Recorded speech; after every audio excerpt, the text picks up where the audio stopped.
This is Monsignor Gray coming to you from St. Thomas School, and the school itself is very quiet right now. There are no students around, and of course at this time we know that the students are not able to be in school, just as we're not able to gather together in church. But I still think it's worth sharing some information about the school and things that are happening at the school, because even if we're not physically here, there still is a lot of work being done. In fact, I might even say that more work than ever is being done by our students and by our teachers. And it's good for the parish to know that. I think sometimes when we're put to the test, that is a time when we find out how creative we can be and if we can rise to meet the challenge. Sometimes out of difficult situations comes growth and innovation, and I think that's what's happened here.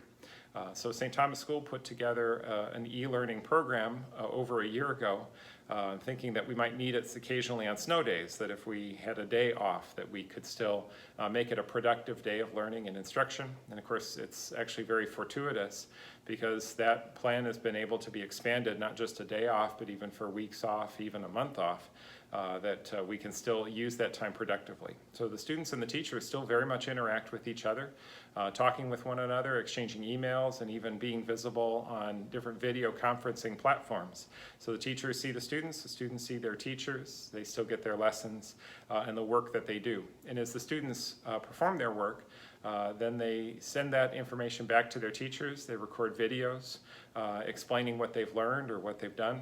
And so they are getting feedback, sometimes even in real time, with their teachers. So one of the things I think parents might or other people in our parish might think is that this is just simply wasted time, that we're trying to do the best we can, but that there really is no way to kind of make up for that in-person instruction. But I have to say, and the parish may not fully appreciate just how much work goes into this. I think the teachers are working even harder now than they had to when they were in their classrooms. And there really has been no shortage of work and effort to keep the students current. So in some schools there may be deficits where the students are not going to be able to complete everything that they should in the curriculum, but our students have been working very hard and I think are going to be ahead of the game, especially as we come back in the fall and as we look forward to seeing them continue to make progress in all their subjects. So the parish should really know just how hard everyone at the school is working and how proud we are, how proud I am of everything that's being done at the school. I know the school has, the students themselves have also reached out to the parish priest, so I'm grateful for that. So I know the students have sent their little messages about the prayers that they're saying, about praying the rosary, praying the Hail Mary, the Our Father, reading the Bible, things that they're doing and offering up for us since we cannot be together. So I pray for you, and I know the students are praying for me and for us, for Father Stark and myself, so I'm very grateful for all of those things.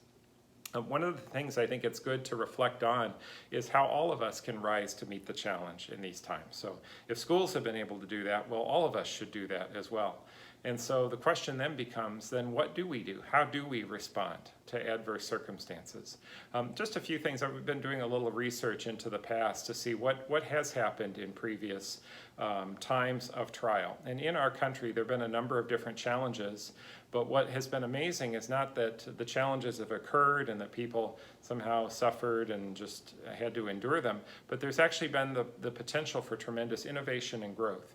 And so some companies, like for example, General Electric or Disney or Hewlett-Packard or Microsoft, they all had their start, their foundation, during times of either depression or decline in the economy.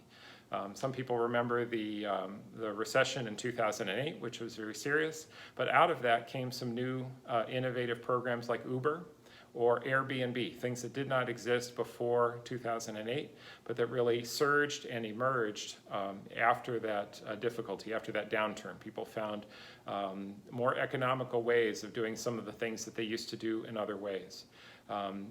Going back from there, around just before the year 2000, there was the dot-com bubble. That created much distress, there was much disruption, but it was around that time that the iPod came out. And so that was one of the great innovations, really has changed the face of music, how people listen to and interact with music, and that all came out of a time of distress. We could go back even from here. Now the students won't remember any of these things here, but if we were to go back into the oil embargo in the 1970s, during the height of some of those difficulties, that was the time that FedEx got started. And it became a very simple mantra that when it absolutely, positively has to be there overnight, FedEx made a name for itself and created a whole new way of people interacting in that way by guaranteeing shipping to and from different locations. When it became difficult for them to go different places, well, shipping became a very important way to stay connected. If we were to go back even to the Great Depression, so we go back to the 30s and the early part of the 1940s, that was a time when a little-known company named Kraft got its start with a product that was called Miracle Whip. At that period of time, it was a time at which people would make mayonnaise. That was something that people would make as a homemade condiment. But it became very expensive to do that because the ingredients involved. It became very difficult for people to make mayonnaise.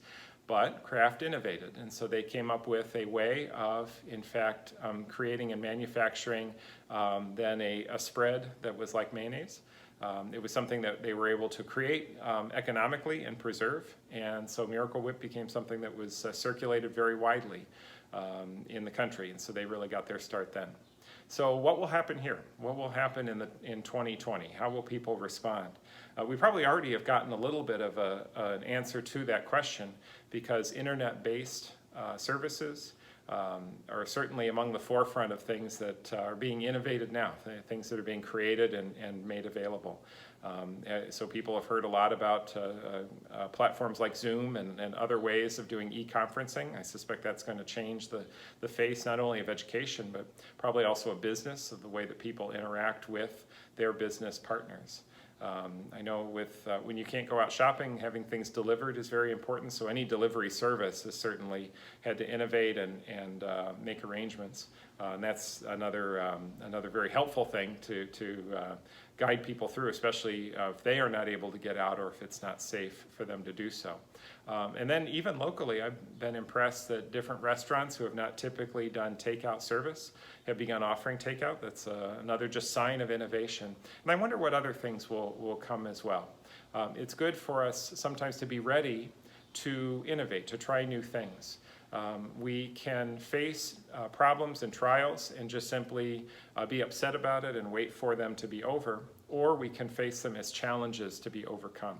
And even in our own personal lives and our spiritual lives, I wonder if the same thing couldn't also be possible for us to take advantage of the challenge that is here, to rise to meet the challenge, and in fact to live our faith, to live our lives even in a deeper way. So don't be afraid in times like this.